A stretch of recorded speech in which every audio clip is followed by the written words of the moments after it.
Colonel Chowdhury, আপনি যেই জায়গায় আলোচনা শেষ করেছিলেন ঠিক সেই জায়গা থেকে শুরু করে একটা প্রশ্ন, সেটা হচ্ছে বিহারে অভূতপূর্ব জয় এবং বিহারে এবছর যেরকম রেকর্ড মার্জিনে ভোট হয়েছে ঠিক সেই রকম রেকর্ড মার্জিনে কিন্তু জয়লাভ এনডিএর বলা চলে। আমরা দেখেছি এই জয়ের পর প্রধানমন্ত্রী নরেন্দ্র মোদী দিল্লির বিজেপির যে হেডকোয়ার্টার সেখানে তার বক্তব্য রাখতে গিয়ে তিনি বললেন যে বিহারের গঙ্গা বিহার থেকেই কিন্তু পশ্চিমবঙ্গে যায়, এবারে পশ্চিমবঙ্গেও জঙ্গলরাজ সাফাই করা হবে। তার মানে পশ্চিমবঙ্গেও যে তাদের একটা নজর রয়েছে, ক্ষমতায় আসার একটা জায়গা তৈরি করতে চাইছেন তারা, সেটা কিন্তু স্পষ্ট। দেখুন, এই রেজাল্টের পর, বিহারের এই অভূতপূর্ব রেজাল্টের পর বিরোধীরা, এই আরজেডি কংগ্রেসের তরফ থেকে বিভিন্ন সোশ্যাল মিডিয়া হ্যান্ডেলে ম্যান অফ দ্য ম্যাচ বা ম্যান অফ দ্য টুর্নামেন্ট বলা হচ্ছে জ্ঞানেশ কুমারকে, যিনি মুখ্য নির্বাচন কমিশনার, তার ছবি দিয়ে নানান রকম মিম বেরিয়ে আসছে।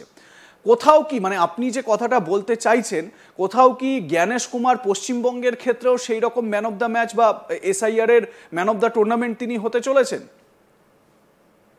প্রথমে একটা মিম দিয়ে শুরু করি, এত সিরিয়াস আলোচনায় মাঝে মাঝে একটু হাসি। তো আমি একটা মিম দেখলাম সোশ্যাল মিডিয়া, সেখানে লেখা আছে জ্ঞানেশ কুমারের পার্টি পার্টি লেখা আছে, যদিও এটা এটা এটা কিন্তু একটা মজার ছলে বলা হচ্ছে, এটাকে কেউ সিরিয়াসলি নেবে না। তো জ্ঞানেশ কুমারের পার্টি বলছে যে বিজেপি কে সাপোর্ট দেবে যারা, আমরা বাইরের থেকে সাপোর্ট দেবো, আমরা বিজেপি ভেতরে এনডিএর পার্ট হব না, কিন্তু আমরা বিজেপি কে বাইরে থেকে ট্যাসিট সাপোর্ট দেবো। এটা কিন্তু একদম মজার ছলে। যাই হোক, ECI is a constitutional body, একে নিয়ে মজা করা উচিত না, কারণ এই আমাদের ভারতের গণতন্ত্র এবং লোকতন্ত্র যেটা ধরে রেখেছে, শেষ কথা আমরা যেটা জানি সেটা হচ্ছে ভোট, এবং সেটাকে নির্ধারিত করে হচ্ছে ইলেকশন কমিশন অফ ইন্ডিয়া। এখন যে chief election commissioner mister Gyanesh Kumar, তার প্রতি আমাদের রেসপেক্ট, তার প্রতি শ্রদ্ধা, সম্মান প্রত্যেকটাই আছে। দুই, বিহারে যেটা করেছে আমরা দেখেছিলাম, খসড়ায় প্রায় ৬৬ লাখ ভোটারের নাম কেটে দিয়েছিল, এবং তারপরে যেটা ফাইনাল লিস্ট হলো ৩৮ না ৪০ লক্ষ এরকম ভোটারের নাম কাটা হয়েছিল, এবং ২১ লক্ষ নিউ ভোটারের নাম অ্যাডও হয়েছিল। তো সেই জায়গায় বিহারে এই অভূতপূর্ণ জয়, এনডিএ এইভাবে জিতে এসছে, এবং মহাগঠবন্ধন এনজিপি মুখ থুবড়ে পড়েছে। এটাই কি পশ্চিমবাংলায় হবে? এই যে প্রধানমন্ত্রী যে রেটরিক বললো যে গঙ্গা বিহার হয়েই পশ্চিমবাংলায় যায়, এক, আর দ্বিতীয় বলেছে বিহারে যে জঙ্গলরাজ ছিল সেটা পরিষ্কার নাকি ওরা করে দিয়েছেন, এরপর বাংলায় জঙ্গলরাজ পরিষ্কার করবে। তো বাংলায় কি জঙ্গলরাজ আছে? প্রশ্ন চিহ্ন। হ্যাঁ, বাংলায় দুর্নীতি আছে, অনেক রাজ্যে দুর্নীতি আছে, বাংলায় গভর্নেন্সে অনেক জায়গায় পলিসি ঠিক মতন হচ্ছে না, নিশ্চিতভাবে অন্যান্য রাজ্যে ঠিক নেই।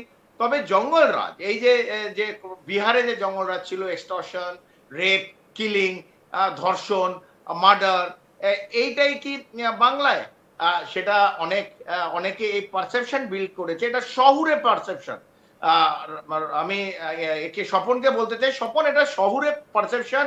টিভির যারা দেখে, যারা টিভি নিউজ পেপার বন্ধ করে দিন, এই পারসেপশন যে জঙ্গলরাজ পশ্চিমবাংলা, এটা প্রত্যেকের মন থেকে মুছে যাবে।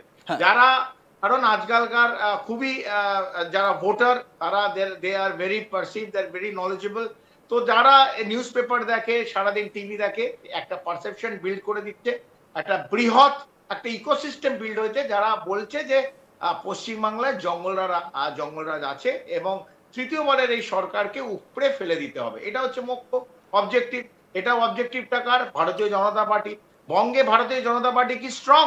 এই যে অভূতপূর্ণ যে জিত হলো বিহারে, বাংলায় যারা বিজেপি, আমি গতকালই বলেছি একটা আপনাদের অনুষ্ঠানে, বিহারের এই জয়, বিজেপির জয়, এনডিএর জয়, সেটা তো এইখানে সেলিব্রেট করা উচিত ছিল পশ্চিমবাংলায়।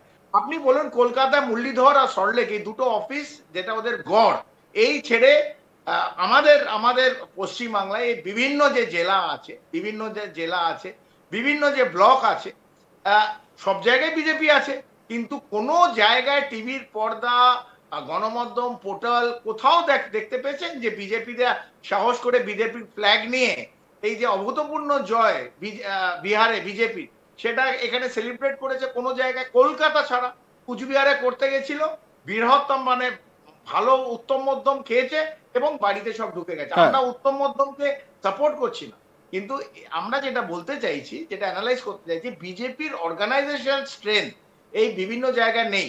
মানুষ হয়তো তৃণমূলের বিরুদ্ধে চলে গেছে, কিন্তু তারা কি বিজেপির পক্ষে? এই প্রশ্নটা একটা বড় প্রশ্ন থাকলো। যদি থাকতো তাহলে ত্রিপুরাও জিতেছিল স্বপন, আসামও জিতেছিল, তার এফেক্ট তো বাংলায় পড়লো না। ত্রিপুরা তো আগে, আর ত্রিপুরায় বেশিরভাগটাই বাঙালি, তাহলে তো ইম্প্যাক্ট পড়তো পশ্চিম বাংলায়। তখনও জঙ্গলরাজ ছিল। আসাম যেখানে সংখ্যালঘুর পার্সেন্টেজ হিউজ, সেখানেও ভারতীয় জনতা পার্টি আজকে সেকেন্ড টার্মে জিতছে। তাহলে পশ্চিম বাংলায় সেই জায়গায় আমরা আসতে পারলাম না কেন?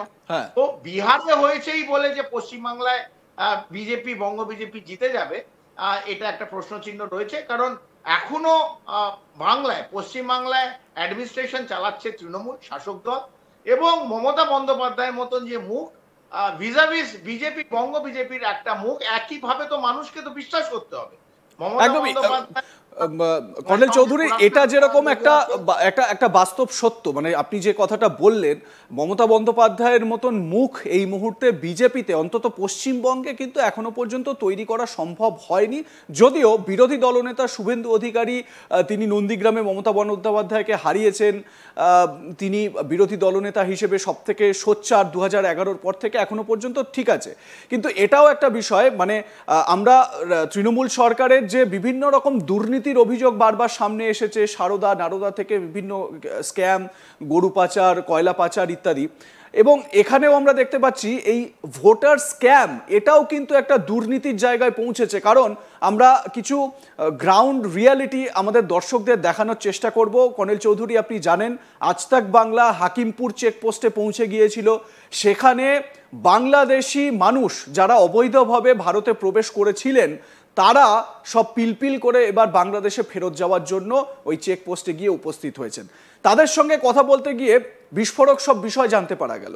কেউ বলছেন যে দুয়ারে সরকারের মাধ্যমে তাদের ভোটার কার্ড, আধার কার্ড ভারতবর্ষের হয়েছে, পশ্চিমবঙ্গের হয়েছে, এবং মমতা বন্দ্যোপাধ্যায়ের দেওয়া লক্ষ্মীর ভাণ্ডার, সেই লক্ষ্মীর ভাণ্ডারের সুবিধা তারা পেয়ে আসছেন। এবারে এরকম দুজন বাংলাদেশি, এক বৃদ্ধা এবং এক গৃহবধূ বাংলাদেশ থেকে এখানে অনুপ্রবেশ করেছেন। তাদের বক্তব্য কি একবার শোনাই, দেখুন। আমি রেশন পেয়েছি। রেশন পেয়েছি? হ্যাঁ। আর লক্ষ্মী ভান্ডার পেয়েছি। লক্ষ্মীর ভান্ডার পেয়েছি কত বছর ধরে? এই 2 বছর পাচ্ছি। 2 বছর? এখনো পাচ্ছেন না, এখন আর দেখছেন। তো সেই টাকা কিভাবে ঢুকতো? আপনার ব্যাংক অ্যাকাউন্টে আসতো? হ্যাঁ, আমার হাজবেন্ডের ব্যাংকে আসতো। হাজবেন্ডের ব্যাংকে আসতো? এগুলো বানাইছি, এগুলো সরকার থেকে দিয়েছে, তাই আমরা পাইছি। সরকার থেকে না দিলে তো আমরা পাতাম না, ও তো সরকারি জিনিস। অঞ্চলে কোনো নেতার সঙ্গে যোগাযোগ করে কি এগুলো পেয়েছেন? আমরা যোগাযোগ কারোর সাথে করিনি, সরকার থেকে পাইছি। মানে ফর্ম দিয়েছে, ওই এই বাচ্চারা যে স্কুলে পড়ে সেই স্কুলে ফর্ম দিয়েছে, ভোটার ফর্ম দিলে আমরা ওই ফর্ম আইনি ফিল আপ করি সরকারের ঘরে। মানে কি ওই দুয়ারে সরকার?